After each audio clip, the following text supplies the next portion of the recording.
Салому алейкум бародаро. Надеюсь, ҳама каса созен тенҷен. Давно дар канал видео набуд. Бениҳоят коро бисёр будан. Асоби на переездо. Наконец-то ҳамаи чиро ҷобаҷо кардем. Асоби на ҳами оборудованиеро установка кардем.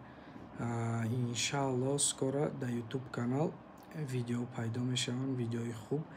Нафароне ки дар канал подписатсия кардагӣ нестен, бидроен подписатсия кунед, так как скоро дар канал видеои хуб мебирояд. Так, имрӯз нашуд се монетае ки ман где-то 1.5 моҳ пеш анализ кардагӣ будам. Мехоҳам нашуд авай монетаҳо қатъи шумо итоқша бинам чӣ намуд итоқ додагиай ҳамин се монетае ки ман анализ кардагӣ будам. Так, медроем ин сурат чихеле ки мебинем 24 феврал ман сурат гирифтагиам. И сайти TradingView ва чихеле ки мебинем треугольникда монеткаи Toncoin. Toncoin ин монеткаи телеграммай, создателиш Павел Дуров. Ҳамин телеграме ки ма шумо истифода мебарем и монетка ай ҳамин проектай. Чихеле ки дар сурат мебинем нархаш $2.14, ну почти 15 цент буд ва число 24 феврал. Да круглишок зард қатъи кардагим куҷода ма ценаро ждат доштум ай $4 то $4.5 где-то ма ҳамин диапазонда нархи Toncoin ждат доштум анализҳои кардагим қатъи. Медроем TradingView ва монеткаи Toncoin. Toncoin данный момент чихеле ки мебинем $6 савдо шудестай, но диапазони ма ажидат мекардам 4 ва 4.30 где-то будак. Чихеле ки мебинем треугольника пробиват кард и рост нишон додак монетка то $7.70. Монетка бениҳоят целора хуб буд кардак ва ҳозир мо линейка қатъи мебинем ки чанд фоиз прибил додак. $2.15 почти будак. Чихеле ки мебинем почти 260% рост нишон додагиай монеткаи Toncoin.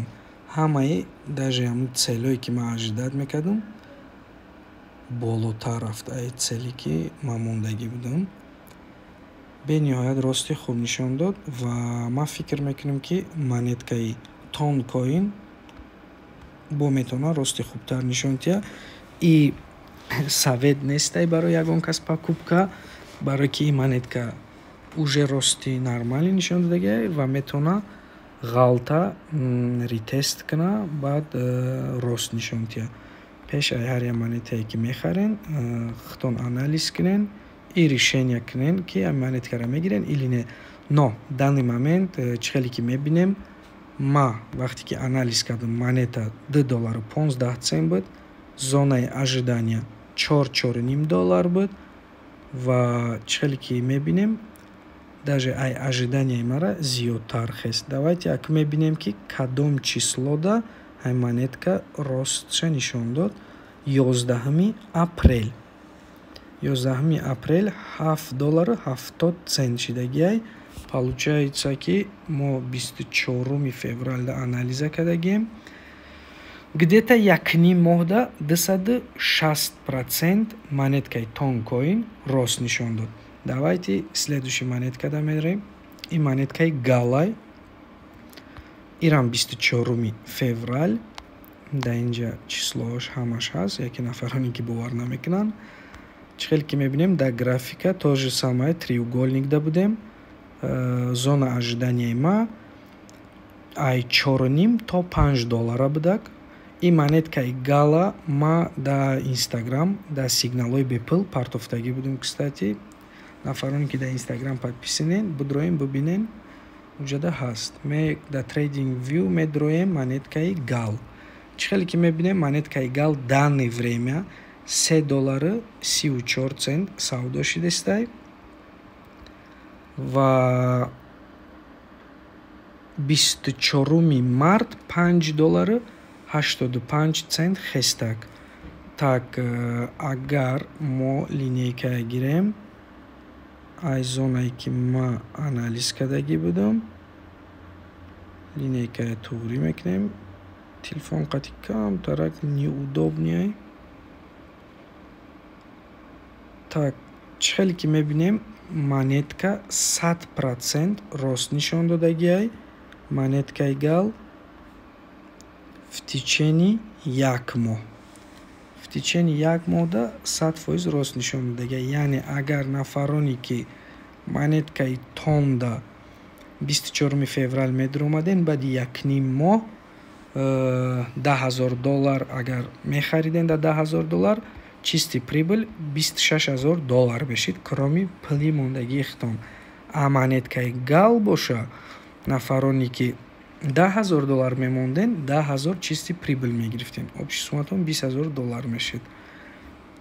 Чӣ хеле ки мебинем монеткаи гал зонае ки ма ажидат мекардам почти ҳамун зонаи мара зад, но зиёдтарак. Ма где-то $5 ждат мекардам.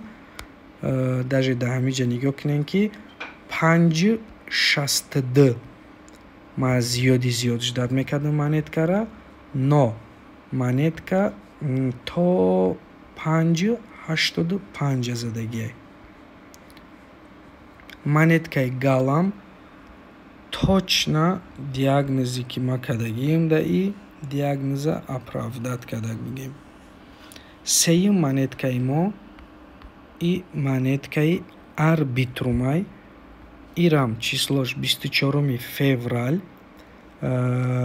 нархаш $1.83. Чӣ хеле ки дар график мебинем, ма рисоват кардагӣ будем ки да иҷа метавона падения шава, но зонае ки ма паденияра ждат доштум и где-то $1.50 буд и зонаи рост где-то $4. Ма ҳамин монеткара ждат доштум.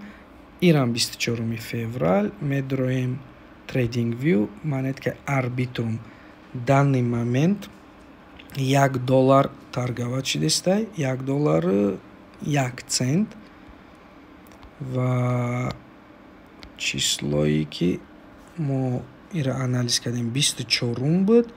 Чӣ хеле ки мебинем 8 март баъди 2 ҳафташ, монетка $1.83 $2.27 задагиай. Так, яъне и 23%. Уқа бисёр рост дигар рост нишон надодак арбитрум ва баъди ҳамин рост и монетка ғалтидак. Но монеткаи арбитрум ма до сих пор боварӣ дорам ки рости хуб нишон метавад, рости хубаш ай пешай, но и ягон инвеститсиони совет нестай бародарон. И чисто мненияи май, ма мненияи худма қати шумо делиться мекунам. Пеш ай ҳар як монетае ки мехарен, ҳатман худтон анализ кунен. баъди анализи кардагитон решение мебарен ки дар кадом монета инвеститсия кунен. Но ай ду монеткае ки ма анализ кардам, то есть ай се монеткае ки ма анализ кардам, дуташ ҳамаи ожиданияи мара оправдат кард, даже зиёдтиш қати бигем. Но монеткаи арбитрум боша данный момент анализи кардагии мара оправдат накардагиай. Но ай 24 феврал агар бигирем, баъди 2 ҳафтаи анализ 23% прибыл дод, баъд баъди и падения нишон додак. Данный момент монетка $1.01. Но ма ай монетка рости хуб интизорум. як бори дига медроем Bybit.